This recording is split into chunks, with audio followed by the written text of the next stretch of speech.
What the fuck is up? Higher point of view here. Your West Coast Packer backer. Here to talk about the motherfucking game that's going on today. Playoff motherfucking time, man. I'm so excited. It's finally here, so let's talk about this shit. Playing the Niners. First of all, shout out to motherfucking everybody. Shout out to all my folks out there. Shout out to Adam James. Shout out to Maccabee. What up, Nate? A ranting Packers fan. Lil Hefe, what the fuck is up? Everybody out there, what's good, man? This is it now. You know, win or go home. This is the gauntlet. This is the Game of Thrones, you know. You here one day, the next day you not. Let's make sure it's not us today. But let's talk about the game, man. So, we drew the 49ers. I was talking to What Up Nate about it. I was telling him, I was like, shout out to Jonathan the Great. Shout out to NBA Hoops 03. What's happening? Shout out to everybody. Any new subscribers, anybody who who are part of the team, come fuck with me. Go in the comments. Like the video, please. Go in the comments and tell me who you is. Why are you a Packer fan, you know? And so yeah, I was talking to What Up Nate, and we on that Fun Uncle right now. Fun Uncle, this is what this shit called? Skittles. Okay, we on the Skittles right now. It is a hybrid, but it's an indica dominant hybrid. I'm already lit, I ain't gonna lie. The pregame is real. I'm getting ready for this shit. It's pretty much halftime of the first game. Titans and Bengals. That Joe Burrow is pretty good, you know, to be his age and doing what he's doing right now. The game is close, so we'll see who wins that one. I don't fucking know.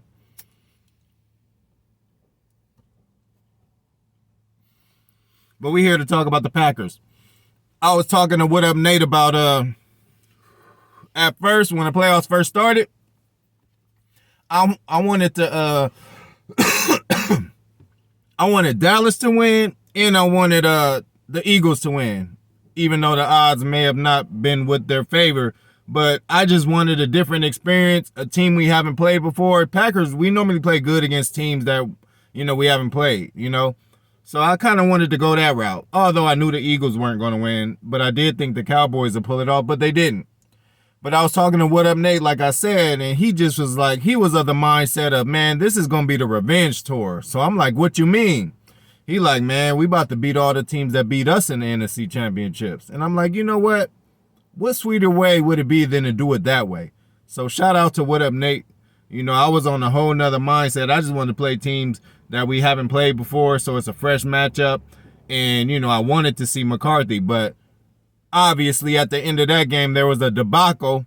And that kind of shit happened with us all the time. Why do you think Aaron Rodgers was changing plays? Soon as McCarthy caught it, Rodgers would be like, fuck that. Call a different play and then score a touchdown. Like, I don't know, man. We love Big Mike. He has a street named after him. He's a Packer, you know. He developed Aaron Rodgers. He won one Super Bowl. He should have probably got 2 or 3. But this is why we let him go. Just certain little stupid shit. Like the Brandon Bostic motherfucking shit that happened in Seattle when he got the onside kick. You know, this is that's that kind of McCarthy shit that you just can't put it on a paper to say he's good at this, he's good at that, and this is why he loses. He loses in the most crazy ways, man. So we knew how to clock the ball in San Francisco, which I was at the game. Check back to my previous videos. And again, Higher Point of View was going through technical difficulties, so I hope this looks good. It's a different camera, but I hope it doesn't look like I'm recording from a potato. But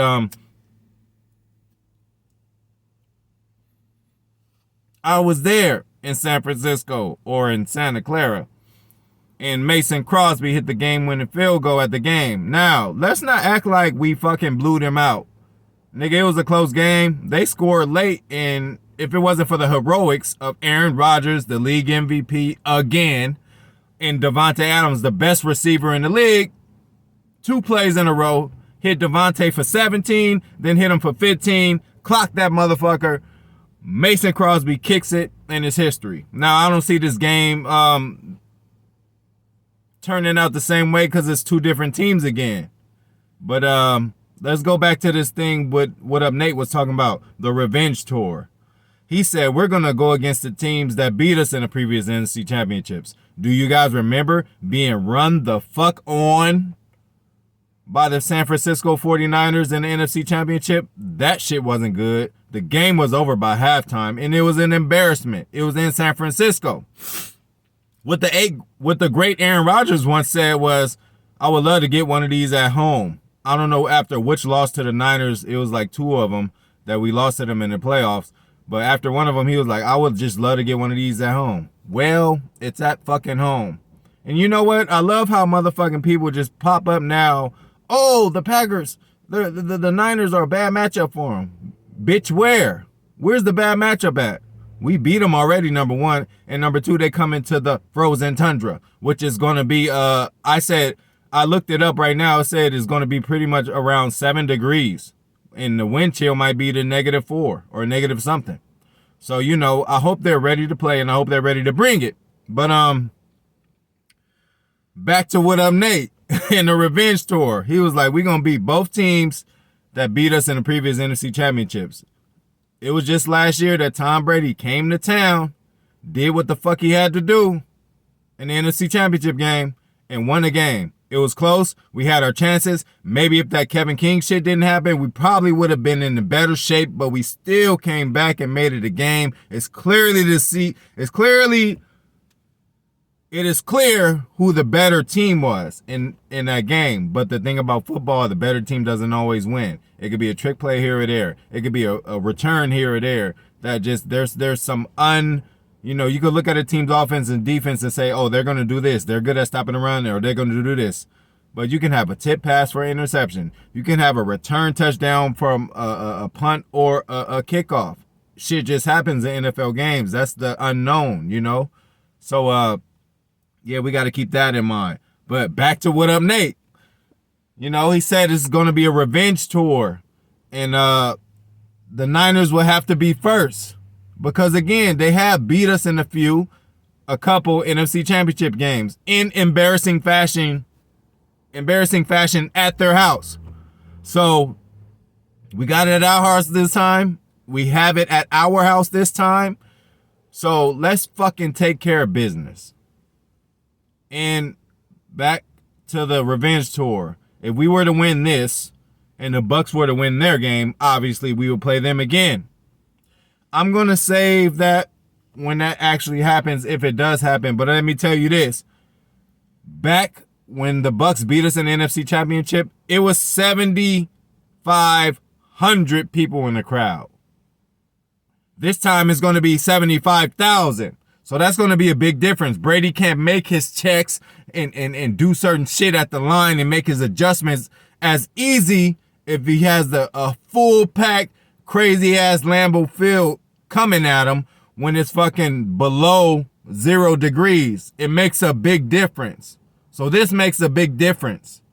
Last year, I guess it's fate because the motherfucking shit happened. But last year, when we lost, Aaron went in the locker room, you know, after the interviews, you can tell. But even when Aaron solidified it for me, because I'm like, man, them niggas was probably crying in the locker room because I was damn near there. I ain't cried since that Seattle game. That shit tore me up. I only cried over 2 games in history of football. USC versus Vince Young, bitch-ass Texas in 05. I cried after that because USC should have won. It wasn't, first of all, Bush did a dumbass fucking lateral that fucking went haywire and they got the ball. Secondly, Lindell White should have been in there anyway to run just for 1 yard.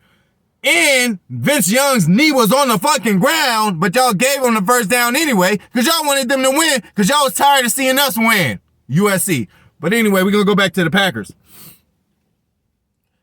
7,500 compared to 75,000. That's going to be the crowd difference from when Brady comes again. And I said when Brady comes again because I expect them to win. They're at home. They should do it. They're the number 2 seed. But the Rams smacked them around earlier this year. So I don't know what's going to happen, you know. And I would I would like to lovely invite the Rams back to Lambeau.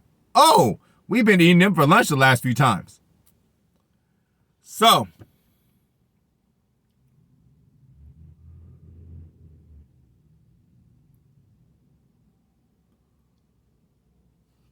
losing my train of thought. Let me go on and take it and think about it. I'm off this anyway. But yeah, that's going to be the difference. And even in this game, it's going to be a full pack Lambeau field. So I think that's going to help us in the initial surge. Because we're going to need a surge. We're going to need to start off fast with this game. Let's get into this motherfucking game now. Okay? We're going to need to start off fast in this game. But let me tell y'all something. First of all, Rasul Douglas ain't motherfucking scared. He ain't scared. He jumps passes. It takes a brave motherfucker to jump a pass, because if you miss it, it's a touchdown. But how many passes have we seen Rasul jump, intercepted, and not just intercepted, but take it to the house? Reminding me of Charles Woodson, I swear. How do we get this guy as a fucking free agent? What the fuck are y'all smoking on, other GMs, other teams who's had him? Obviously, you're not using them right. But number one, Rasul Douglas ain't scared. Number two, we got a fresh lineup with reinforcements coming. We got Jair coming back. He didn't play that game. He did play that game. He got an interception. He made a big pass. He made a big play. He played that game. But he's back. Bakhtiari did not play that game, obviously. He's coming back. Whitney Merciless wasn't in that game. Zadarius Smith wasn't in that game. These are all motherfuckers that's coming back that they're going to have to deal with. And that the worst, if it's the worst case scenario, at least they can spell Rashawn and Preston for a few plays if they're not in shape. But these guys are in shape, man. These guys are professionals. These guys are not rookies. They're not second year. They're not third year players. These guys are veterans. Jair's a veteran. Zadarius a veteran. Motherfucking, who's the other motherfucker I'm talking about that's coming back? Bakhtiari's a veteran. Like, this ain't new to them. And let me tell you about energy. There's first game opening game of the season energy and first game of the playoffs energy. I think they're pretty much the same. So not only is Bakhtiari going to be fired up to play this game, but he hasn't played in so long, and now it's for all the marbles? Let's get it. Same for Jair. He ain't played since week 4. He's coming back. Like, let's get it. Same for Zadarius Smith. Whitney Merciless. Let's get it. Like, these guys are ready. They're not coming in for 2 or 3 snaps. They're not babies. The health report is the health report. When a motherfucker's healthy and ready and playing in the game, that means they're 100%. So let's not act like these are going to be injured players on the field playing. They've worked their fucking asses off all year to get this opportunity to play this game. They could have said, fuck it, you know what? I'm going to go into rehab, I'm going to miss the season, I'll be back next year. Zadarius is like, no, fuck that. I don't know if I'm going to be back next year. I'm going to come now. Whitney Merciless is like, God damn, I just got to this team. I was just making an impact. I knew what I was going